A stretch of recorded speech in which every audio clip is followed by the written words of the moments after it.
people have been reporting that there's some sort of trouble within the Minnesota Vikings organization, that there's an underlying tension within the Minnesota Vikings organization, that there's some kind of schism. Well, the truth is, the schism has always been there. The losing and all of the turmoil over the last couple of weeks is just pulling back the curtain. We'll talk about it on the UP.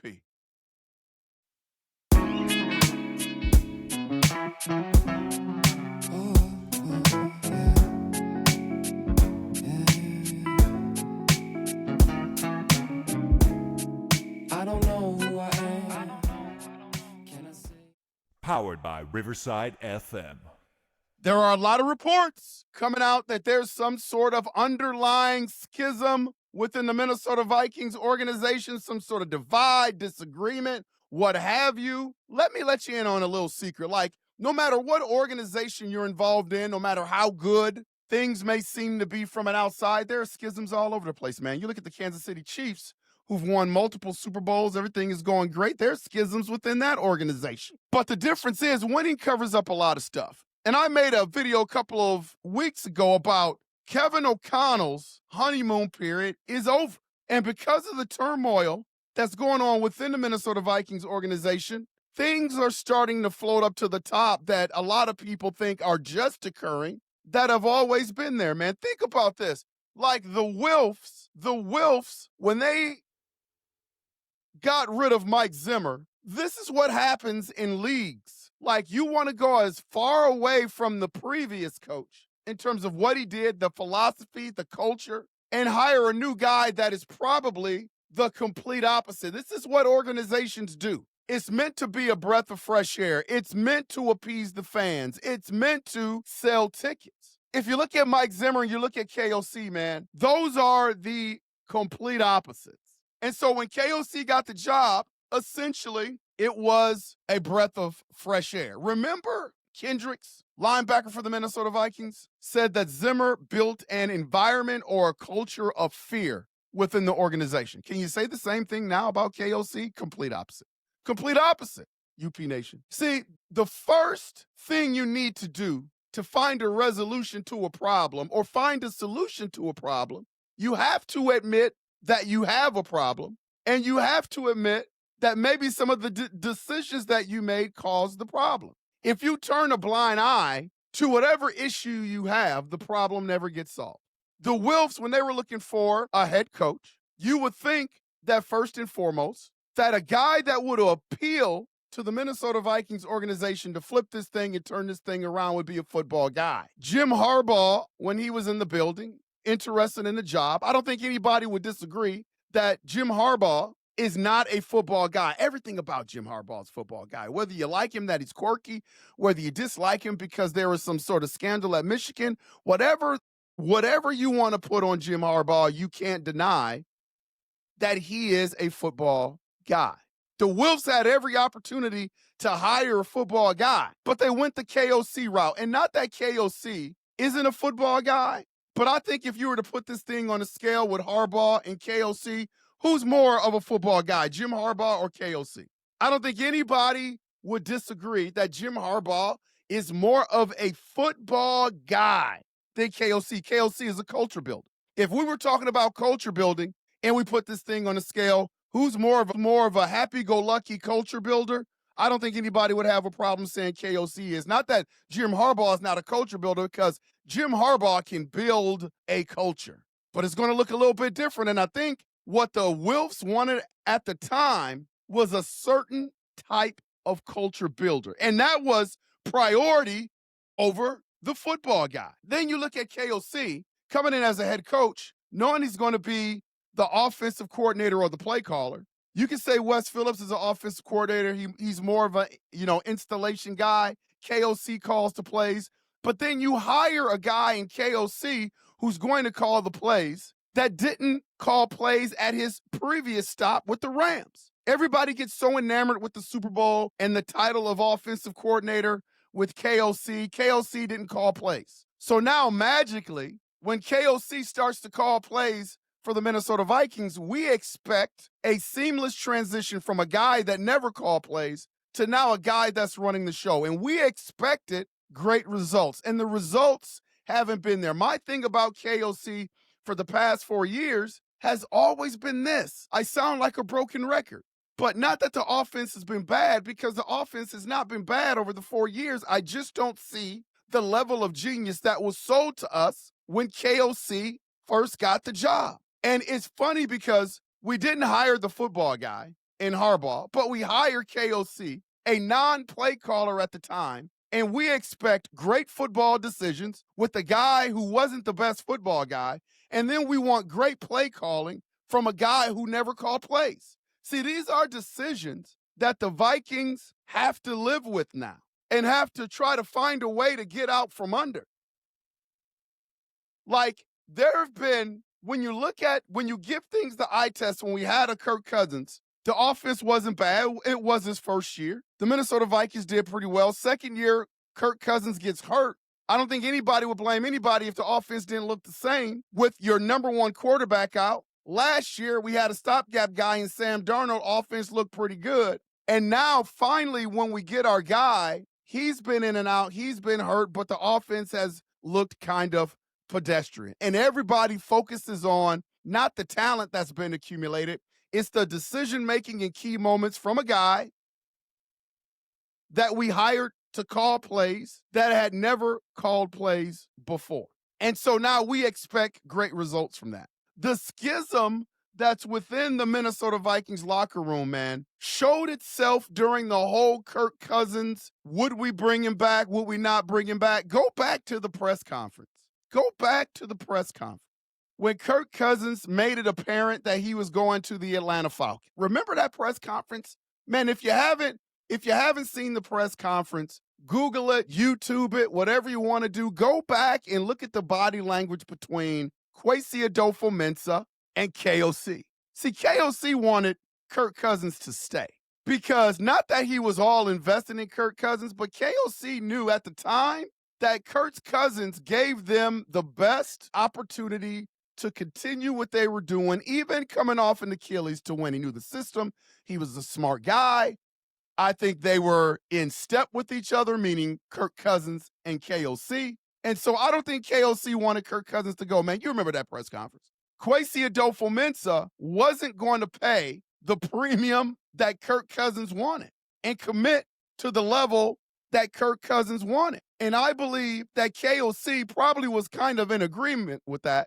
But basically, he was looking at Kwesi Adofo-Mensah saying, hey, man, find a way to get this done. Even if it's not a long-term commitment, we need Kirk Cousins back. See, you forget there was no Sam Darnold on the horizon at the time. And if anybody brought up Sam Darnold's name, people were saying Sam Darnold was garbage. So there was no light at the end of the tunnel. It is why I believe KOC was so upset that Kirk Cousins left, because there was no J.J. McCarthy. There was no Sam Darnold. There was no Aaron Rodgers. There was no Daniel Jones on the horizon. There was nothing. And so that started something that permeated through the organization, letting Kirk Cousins go. I believe that not everyone was on board with allowing Kirk Cousins to walk. But credit to Kwesi. He brings in a Sam Darnold that everybody thought was garbage. And I'm sure KOC had a little bit to do with it. They just really didn't go out and get anybody, but they thought that Sam Darnold had the skill set to do work with the Minnesota Vikings. And you have to admit, his year with the Minnesota Vikings were pretty good, other than playing the Lions and the Rams. Other than playing the Lions and the Rams, his season was pretty good. And yet, the Minnesota Vikings made the decision to let Sam Darnold go. And I was on board with that, more so not because of the play of Sam Darnold. I mean, the play in big games is a huge deal. I think that's going to rear its ugly head with the Seattle Seahawks this year. They will find out who Sam Darnold really is when the lights get bright, but more so salary cap relief so we would be able to do some things. I believe that there was a little bit of turmoil and a little bit of tension because, honestly, I don't feel that KOC got the quarterback that he wanted in the draft.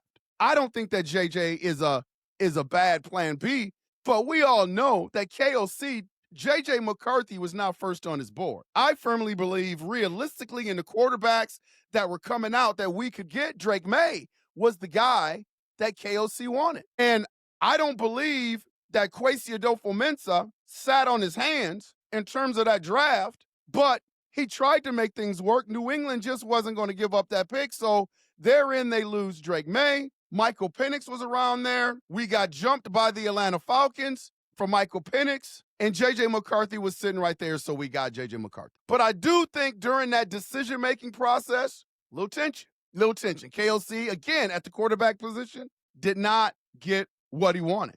And so now you use all that salary cap relief that we get from J.J. McCarthy, and you start to bring in free agents this past summer. And now these free agents aren't really working out the way they are supposed to be working out. A little bit of tension. See, this thing has been building for a long time.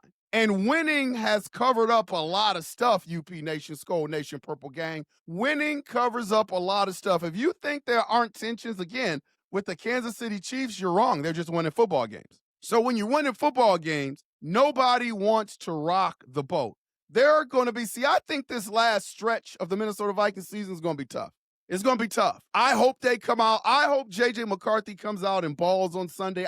I hope we make a run down the stretch, because you won't hear a lot of the negativity that's been coming out the last couple of days. That winning and all that excitement that J.J. McCarthy can possibly bring will cover up a lot of stuff. If we start to go south, you're going to start to hear more and more and more and more and more. See, the thing about coaching organizations is that you have to think about the whole locker room, or little schisms start to pop up. You think what happened to Carson Wentz last Thursday, going out there getting his brains beat in against the Chargers, you think that sat well with everybody in the locker room? See, it's not about the coaching staff and the fan base. That's the least of the problems. It's about the guys in the locker room that toe the line every day, that put their physical selves on the line every day for the organization. And people are looking at that situation, no matter what way KOC tries to spin it.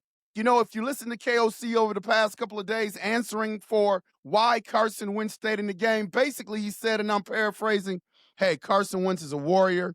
He's been looking for this opportunity for a long time. He explained to us that he could play. He was cleared by the doctors. So we wanted to give him every opportunity to exhaust this opportunity. And see, that's fine. You can have that cute little philosophy all you want and say you're in it for the player and you want this guy to have his last go-round opportunity. But see, you can sell that stuff to people like myself who are an outsider looking in. You can sell that stuff to reporters. You can get in front of the camera and sell that stuff all you want.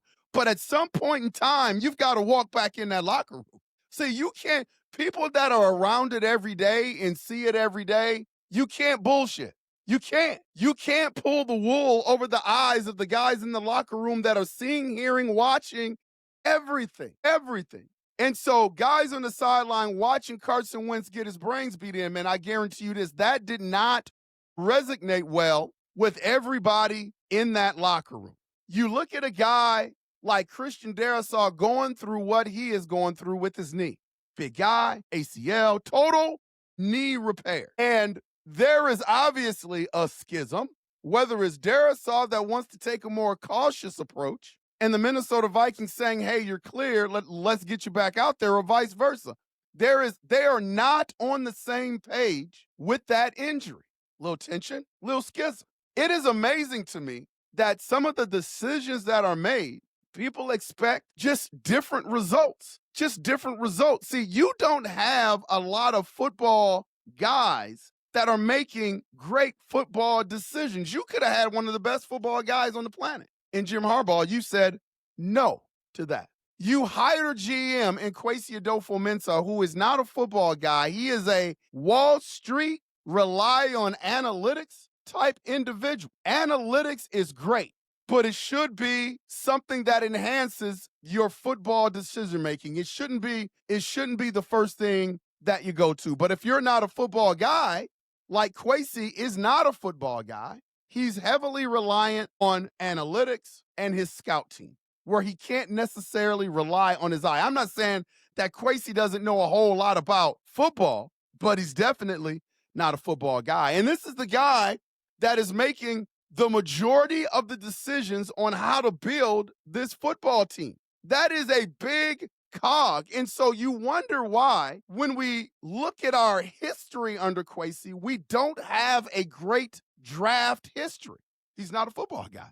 Like, what do you expect? What did people expect? When that hire was made, what did people expect? But everybody kind of turned a blind eye. We were winning football games, so everybody noticed that his first draft wasn't the best, but we'll let that slide because we're winning football games. But now that we aren't winning football games the way that we want, all this stuff starts to come back in and pop back up to the surface. You knew Kwesi wasn't a football guy when you hired him. We all knew that Kwesi wasn't a football guy when they hired him. So how do we expect the football decisions to be good? How do we expect the draft to be good? Is it a surprise that some of these free agency signings haven't worked out? You know what's good with the Minnesota Vikings? The cap. The cap. We got under the cap. We got out from under the Kirk Cousins contract. That is where not KOC, but that's where Kwesi excels. He's got the books together. He got us under the cap. That's where Kwesi excels. The football stuff leaves a lot to be desired, UP Nation. Why do we expect to have great results from a non-football guy? We talk about, again, we look at Brian Flores' defense. There's a schism there. Now, Brian Flores, for the first time, is starting to feel a little bit of heat, whether you think it's deserved or not. But here's the deal. We brought in Isaiah Rodgers, and Isaiah Rodgers was essentially a backup corner for the Philadelphia Eagles, kind of a nickel guy. Now we're asking him to play every down. We have Byron Murphy on the other side. We gave him the bag really after one good year.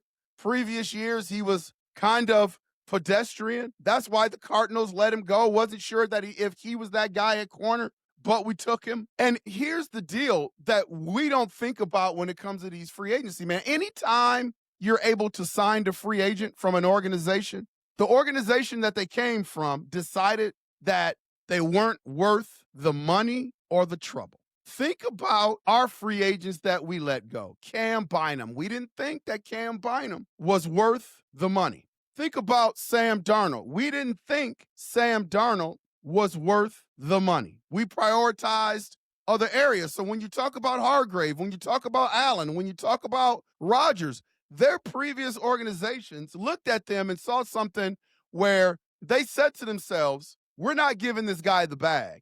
We're going to let him walk and have somebody else sign him. So you have to ask yourself, those other organizations, what did they see? Now we have these guys come in and we expect great results. Sometimes you hit, sometimes you miss. The previous year, man, we hit on a lot of our free agents. Grenard, Van Ginkel, Cashman. We hit a lot, but you can't live and die by that in free agency. You have to be able to draft, and this is where Kwesi Adofo-Mensah has come up short. Is there a schism in the Minnesota Vikings locker room? Yes. They're not going to show it outwardly to the public. They're going to come up to the podium in these press conferences and toe the line all the time, give you the verbiage that they want to give you. But within that locker room, there is a lot going on. There's a lot of emotions going on. There's a lot of disagreements going on. And it's been there for a while. This isn't something that's occurred because the Minnesota Vikings lost to the Chargers on Thursday night or lost to the Eagles the previous Sunday. Schism has always been there. The difference is a lot of the losing has brought a lot of garbage up to the surface. And great organizations find a way to sift through the schism to get back on track. The question is, can the Minnesota Vikings get back on track with what they have in place now? See, I'm not quite sure. Sunday is going to tell me a lot. Wouldn't it be great if J.J. McCarthy came out and threw for 300, 3 touchdowns? Man, that would be some great perfume over the last couple of weeks of a stink locker room.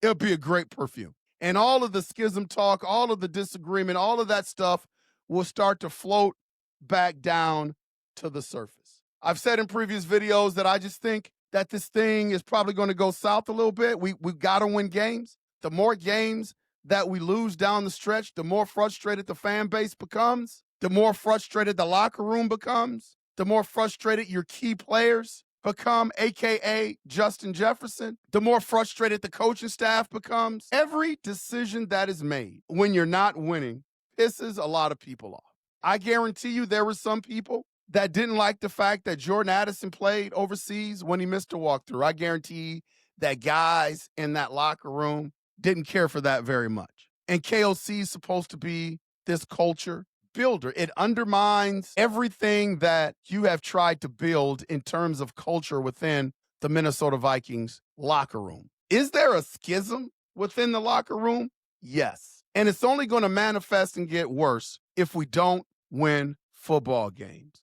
Own your mistakes, Minnesota Vikings organization. Own your mistakes, Wilfs, the owners. Like, this thing could have looked completely different if certain decisions were made. Now the decisions were made, and we've got to live with those decisions. We can't play the what if game. What if we would have done this with Jim Harbaugh? What if we would have brought this in? No more what ifs. The key thing is learning from some of these mistakes that you made and not making them again in the future as we start to build this team into something that UP Nation, Skull Nation, the Purple Gang can be proud of. Is there a schism? Of course there is in the locker room. You can see it. You can see it in the body language of the play. So they're not going to be able to come out and sell wolf tickets to me that everything is okay. Because you can see the underlying tension just from press conferences, just from interacting with the players, not being on the same page in terms of injuries and all of that stuff, man. Hopefully the Minnesota Vikings can win some games and we can kind of put some of this stuff to bed. But if the Minnesota Vikings keep losing, man, I think a lot of the rumors and stuff that you hear coming out of the locker room, it is going to get worse. But the schism, this is nothing new. The schism has always been there within the Minnesota Vikings locker room. It's just now the players are getting exhausted, I feel, of the KOC rah-rah culture builder stuff because they're not winning games. And that is going to start to manifest itself, I think, in a bad way. This has been Unconventional Playbook. Please hit that like and subscribe button. And as always, UP Nation, we will see you when we see you. Skol!